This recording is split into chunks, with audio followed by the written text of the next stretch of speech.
పందిరి గుంజ నాటేటప్పుడు ప్రేమ్ ఎక్కడ కనిపించకపోవడంతో అప్పుడు నిషా ఆ పని మనిషిని వెతుక్కుంటూ ప్రేమ్ వెళ్ళి ఉంటాడు.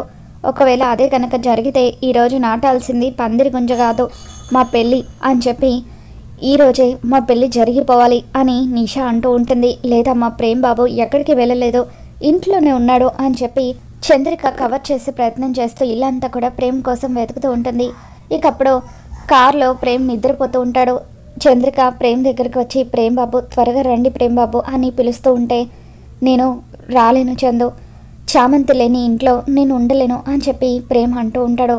అసలే మీరు కనిపించడం లేదని చామంతి కోసం వెళ్ళుంటారని అమ్మగారు మీ మీద చాలా కోపంగా ఉన్నారు.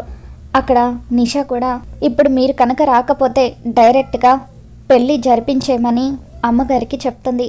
త్వరగా రండి బాబు అని చెప్పి చంద్రిక ప్రేమ్ని పిలుస్తూ ఉంటుంది. ఆ తర్వాత వెనక వైపు నుండి ప్రేమ్ని చంద్రిక తన గదిలోకి పంపిస్తూ త్వరగా రెడీ అయ్యి రండి బాబు అని చెప్పి చంద్రిక అంటూ ఉంటుంది. ఆ తర్వాత పరిగెత్తుకుంటూ రమాదేవి వాళ్ళ దగ్గరకు వచ్చి, అమ్మగారు ప్రేమ్ బాబు ఇంట్లోనే ఉన్నారు, రెడీ అవుతున్నారు, ఒక 5 నిమిషాల్లో వచ్చేస్తారు అని చెప్పి అంటూ ఉంటుంది.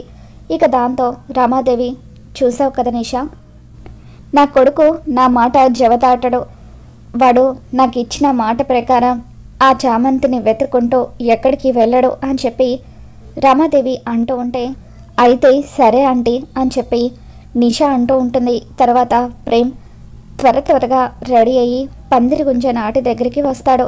ప్రేమ్ వచ్చిన తర్వాత ఇంతసేపు ఎక్కడికి వెళ్ళావు ప్రేమ్ అని చెప్పి రమాదేవి కోపంగా అడుగుతూ ఉంటుంది. వాష్రూమ్లో ఉన్నానమ్మా, లోపల రెడీ అవుతున్నాను అని చెప్పి ప్రేమ్ అంటూ ఉంటాడు. పంతులు గారు అబ్బాయి కూడా వచ్చేసాడు, ఇప్పుడు మొదలు పెడదామా అని చెప్పి రమాదేవి అంటూ ఉంటుంది. అలాగే అమ్మ అని పంతులు గారు అంటారు. ఇకప్పుడు అందరూ కలిసి పందిరి గుంజ నాటుతూ ఉండగా ఆ పందిరి గుంజ సడన్గా కింద పడిపోతుంది. ఇక దాంతో రమాదేవి, ఏంటి పంతులు గారు ఇలా జరిగింది, ఇలా జరగడం అపశకునంలాగా అనిపిస్తుంది, ఏవో దుష్ట శక్తులు వీళ్ళ పెళ్ళికి అడ్డుపడుతున్నాయని అనిపిస్తుంది, మీరే ఈ సమస్యకు ఏదో ఒక పరిష్కారం చెప్పండి అని అంటూ ఉంటే, గుడికి వెళ్ళి శాంతి పూజ జరిపించండి అమ్మా, అప్పుడు అంతా కూడా మంచి జరుగుతుంది అని చెప్పి అంటూ ఉంటారు. అలాగే పంతులు గారు అని చెప్పి రమాదేవి అంటూ ఉంటుంది. ఈ పెళ్లి జరగాలని మనస్ఫూర్తిగా కోరుకొని దేవుడికి దండం పెట్టుకొని ఈ పందిరి గుంజను నాటండి అని చెప్పి పంతులు గారు చెప్పడంతో అందరూ కూడా దండం పెట్టుకొని మరొకసారి పందిరి గుంజని నాటుతారు. ఆ తర్వాత అందరూ కలిసి శాంతి పూజ జరిపించడం కోసం అని చెప్పి గుడికి బయలుదేరి వస్తూ ఉంటారు. చామంతి వాళ్ళు ఏ గుడిలో అయితే ఉన్నారో అదే గుడిలో శాంతి పూజ జరిపించడానికి రమాదేవి వాళ్ళు కూడా రావడంతో అప్పుడు ప్రేమ్ కంగారు పడిపోతూ, చామ్ వాళ్ళు కూడా ఇదే గుడిలో ఉన్నారు కదా, పొరపాటున వాళ్ళు అమ్మ కంట పడితే అమ్మ వాళ్ళ మీద మళ్ళీ కోప్పడుతుంది, మళ్ళీ వాళ్ళు బాధపడే అవకాశం ఉంది అని చెప్పి ప్రేమ్ ఎలాగైనా సరే వాళ్ళని ఆపడం కోసం, అమ్మ ఈ గుడికి ఎందుకమ్మా, వేరే వీధిలో ఇంకొక పెద్ద గుడి కూడా ఉంది కదా, అక్కడికి వెళ్దామని చెప్పి అంటూ ఉంటాడు. దాంతో రమాదేవి, ఎక్కడైతే ఏంటి ప్రేమ్, మనకి మంచి జరగడం ముఖ్యం, ఇప్పటికే చాలా లేట్ అయిపోయింది, మనం అక్కడికి వెళ్ళేసరికి గుడి మూసేస్తారు, వెళ్దాం పద అని చెప్పి అలా ప్రేమ్ వాళ్ళను రమాదేవి అదే గుడికి తీసుకొని వస్తూ ఉంటుంది. మరోపక్క చామంతి శ్యామల ఇద్దరూ కలిసి గుడంతా కూడా శుభ్రం చేస్తారు. గుడి మెట్లకు పసుపు రాసి బొట్లు పెట్టి గుడిని ఎంతో అందంగా అలంకరిస్తారు. ఆ తర్వాత చామంతి పంతులు గారి దగ్గరకు వచ్చి, పంతులు గారు ఈరోజు దేవుడికి తొలి నైవేద్యం చేయాలనుకుంటున్నాను, చేయొచ్చా పంతులు గారు అని చెప్పి అంటూ ఉంటే, అలాగే అమ్మ తప్పకుండా చెయ్యి, ప్రసాదం చేయడానికి కావాల్సిన పదార్థాలు కట్టెల పొయ్యి అక్కడే ఉన్నాయి అని చెప్పి పంతులు గారు చెప్పడంతో, అలాగే పంతులు గారు అని చెప్పి చామంతి కట్టెల పొయ్యి దగ్గరికి వచ్చి కట్టెల పొయ్యి మీద దేవుడి కోసం అని చెప్పి నైవేద్యం వండుతుంది. కొద్దిసేపటికి రమాదేవి, ప్రేమ్, నిషా వీళ్ళందరూ కూడా గుడి లోపలికి వస్తారు.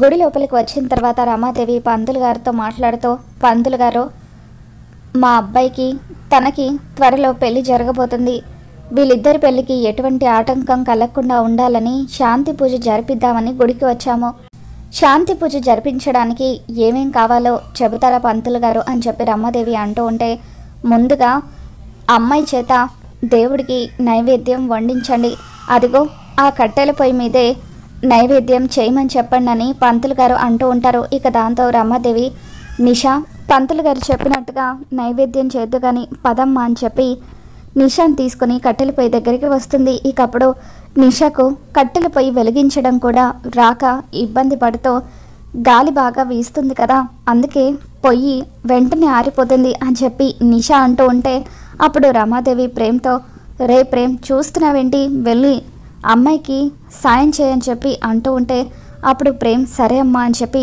కట్టెలపై వెలిగించడానికి వస్తాడు.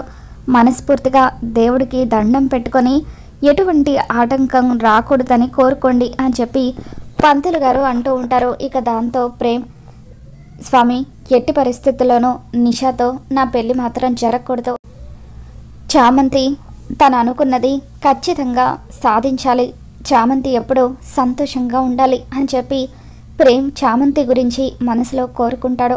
ఆ తర్వాత ప్రేమ్ ఎంత ప్రయత్నించినా కూడా ఆ కట్టెల పొయ్యి వెలగకపోవడంతో అప్పుడు పంతులు గారు రమాదేవితో, ప్రసాదం తయారు చేసే దగ్గరే ఆటంకం ఏర్పడింది కాబట్టి గుడిలో భక్తురాలు ఆల్రెడీ తయారు చేసిన నైవేద్యం ఉంది, మీకు అభ్యంతరం లేకపోతే ఆ నైవేద్యాన్ని దేవుడికి సమర్పించవచ్చు అని చెప్పి పంతులు గారు అంటూ ఉంటారు. దాంతో రమాదేవి, అలాగే పంతులు గారు ఆ నైవేద్యాన్ని మాకు ఇవ్వండి, మా ఇంటి కోడలు ఆ నైవేద్యాన్ని దేవుడికి సమర్పిస్తుందని చెప్పి రమాదేవి అంటూ ఉంటుంది. అప్పుడు పంతులు గారు, ఒక్క నిమిషం అమ్మ అంటూ చామంతి దగ్గరికి వస్తారు. అమ్మ చామంతి, నువ్వు తయారు చేసిన నైవేద్యాన్ని నాకు ఇవ్వమ్మా, అక్కడ ఒక భక్తురాలు కట్టెల పొయ్యి మీద ప్రసాదం చేయడానికి ఇబ్బంది పడుతుంది, త్వరలో తనకు పెళ్ళి కాబోతుందట, తన చేతుల మీదుగా ఆ దేవుడికి నైవేద్యాన్ని సమర్పిద్దామని చెప్పి నీకు అభ్యంతరం లేదు కదా అని పంతులు గారు అంటూ ఉంటే, అయ్యో పంతులు గారు నాకు ఎటువంటి అభ్యంతరం లేదు, ఆ దేవుడికి నైవేద్యం సమర్పిస్తే అంతే చాలు, ప్రసాదం అయితే నా చేతుల మీదుగానే చేశాను కదా, నాకు ఆ తృప్తి చాలు అని చెప్పి చామంతి ప్రసాదాన్ని పంతులు గారి చేతికి ఇవ్వడంతో పంతులు గారు, ఇదిగోండమ్మా ఈ నైవేద్యాన్ని మీ ఇంటి కాబోయే కోడలి చేత దేవుడికి సమర్పించండి అని చెప్పి అంటూ ఉంటారు. దాంతో తీసుకో నిషా అని చెప్పి రమాదేవి అంటూ ఉంటుంది. చామంతి తయారు చేసిన ఆ ప్రసాదాన్ని నిషా దేవుడికి సమర్పిస్తుంది. తర్వాత పంతులు గారు గుడి చుట్టూ ప్రదక్షిణలు చేస్తామని రమాదేవి వాళ్ళకి చెబుతారు. రమాదేవితో పాటు ప్రేమ్, నిషా వీళ్ళందరూ కూడా గుడి చుట్టూ ప్రదక్షిణలు చేస్తూ ఉండగా ఒక దగ్గర చామంతి వాళ్ళకి ఎదురుపడుతుంది. చామంతిని చూడగానే రమాదేవి కోపంతో రగిలిపోతూ ఈ దరిద్రాన్ని వదిలించుకొని శాంతి పూజ జరిపించుకుందామని చెప్పి గుడికి వస్తే మళ్ళీ ఈ దరిద్రమే ఎదురుపడింది, ఇది ఎప్పటికి వదులుతుందో ఏంటో అని చెప్పి రమాదేవి చామంతిని ఉద్దేశించి మాట్లాడుతూ ఉంటే అప్పుడు చామంతి రమాదేవికి ఎదురు తిరిగి మాట్లాడుతూ, చూడండి అమ్మగారు, ఇది దేవుడి గుడి, నేనేమి ఇక్కడ మీ పని మనిషిని కాదు, వెళ్ళిపోమ్మనగానే వెళ్ళిపోవడానికి, దేవుడి ముందు భక్తులందరూ కూడా సమానమే, ఒకరు ఎక్కువ కాదు ఒకరు తక్కువ కాదు, కాబట్టి నన్ను ఇక్కడి నుండి వెళ్ళిపోమనే అర్హత మీకు లేదు అని చెప్పి చామంతి రమాదేవికి ఎదురు తిరిగి మాట్లాడుతూ ఉంటే అప్పుడు భ్రమర ఇల్లు దాటి రాగానే ఆ చామంతికి ఎంత పొగరు పెరిగిందో చూసావా వదిన అని చెప్పి అంటూ ఉంటుంది.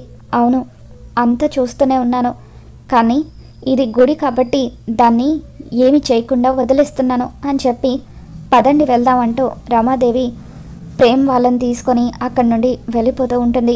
ఇక ప్రేమ్ చామంతి వైపు ప్రేమగా చూస్తూ ఉంటాడు. ఇదంతా చూస్తున్న నిషా ప్రేమ్కి ఇంకా దాని మీద ప్రేమ పోయినట్టు నాకు అనిపించడం లేదు, త్వరగా ప్రేమ్ని నా వాడిని చేసుకోకపోతే ఏ క్షణమైనా తను నాకు దూరం అయిపోతాడో, ముందైతే ఈ శాంతి పూజ పూర్తి చేసిన తర్వాత అప్పుడు ఆంటీతో మా పెళ్లి సంగతి మాట్లాడతాను అని నిషా అనుకుంటూ ఉంటుంది.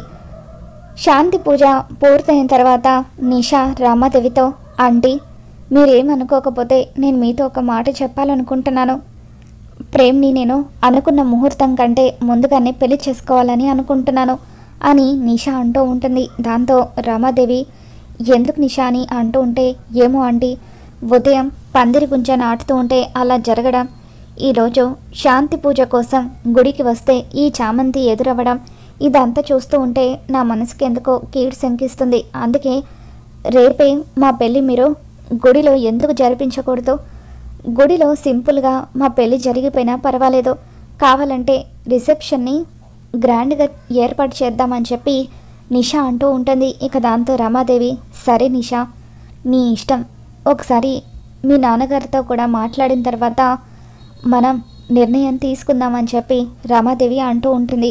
ఇక నిషా అలా రేపే ప్రేమ్తో నా పెళ్లి జరిపించండి అని రమాదేవిని అడగడంతో ప్రేమ్ ఎంతగానో కంగారు పడిపోతూ ఉంటాడు. ఇదేంటి ఇంత సడన్గా నిషా పెళ్లి చేసుకోవాలని పట్టుబడుతుంది ఏంటి? పొరపాటున నిషాతో నా పెళ్లి జరిగిపోతే ఎప్పటికీ నేను చామ్కి దగ్గర కాలేను, అలా ఎట్టి పరిస్థితుల్లోనూ జరగకూడదు అని చెప్పి ప్రేమ్ లోపల ఎంతగానో బాధపడిపోతూ ఉంటాడో. ఇక ఆ రోజు రాత్రి చామంతి గుడిలోనే ఉండిపోవడంతో ప్రేమ్ చామంతిని చూడడం కోసం అని చెప్పి గుడికి వస్తాడు. ఇక దేవుడి ముందులా కూర్చొని ప్రేమ్ ఎంతగానో బాధపడుతూ, దేవుడా ఎట్టి పరిస్థితులను చామ్ నాకు దూరం అవ్వడానికి వీల్లేదు, చామ్ దూరం అయితే నేను తట్టుకోలేను, నువ్వే నాకు ఏదో ఒక దారి చూపించు అని చెప్పి ప్రేమ అంటూ ఉండగా ఇక అప్పుడే దేవుడి దగ్గర పెట్టున్న తాలిబొట్టు గాలికి ఎగురొచ్చి ప్రేమ్ దగ్గర పడిపోతుంది. దాంతో ప్రేమ్, దేవుడా చామంతిని నాకు దూరం చేయొద్దని నేను కోరిక కోరుతూ ఉంటే ఈ తాలిబొట్టుని నువ్వు నాకు చూపించావు, అంటే చామంతి మెడలో ఈ తాలి కట్టమని నువ్వు నాకు చెప్తున్నావా అని ప్రేమ్ దేవుడికి దండం పెట్టుకొని, స్వామి ఏం జరిగితే అది జరిగింది, నీ ఆశీర్వాదంతో ఇప్పుడే నేను చామంతి మెడలో ఈ తాలి కట్టబోతున్నాను, నువ్వే మమ్మల్ని ఆశీర్వదించాలి, ఈ జన్మకు మా ఇద్దరిని నువ్వే కలపాలి అని ప్రేమ్ ఆ తాలిబొట్టును తీసుకుని వెళ్ళి నిద్రపోతున్న చామంతి మెడలో కట్టేస్తాడు. చామ్, రేపు ఎట్టి పరిస్థితులను నిషాతో నా పెళ్లి జరగకూడదు, నువ్వు నాకు దూరం అవ్వకూడదు, అలా జరగకుండా ఉండాలంటే నాకు ఈ మార్గం తప్ప వేరే ఏ మార్గమో కనిపించడం లేదు, ఏదైనా తప్పు చేసుంటే నన్ను క్షమించు చామ అంటూ ప్రేమ్ చామంతి మెడలో ఆ తాలిబొట్టు కట్టేసిన తర్వాత అక్కడి నుండి వెళ్ళిపోతాడు. ఇక ఉదయాన్నే చామంతి నిద్రలేస్తుంది. నిద్రలేచి చూసుకునేసరికి తన మెడలో తాలిబొట్టు ఉండడంతో ఇక తన మెడలో ఉన్న తాళిని చూసుకొని చామంతి ఒక్కసారిగా షాక్ అవుతూ ఉంటుంది. మరి రాబోతున్న ఎపిసోడ్లో ఏం జరగబోతుందో మళ్ళీ మన ఛానల్లో తెలుసుకుందాం. ఈ వీడియో మీకు నచ్చినట్లయితే తప్పకుండా లైక్ చేయండి.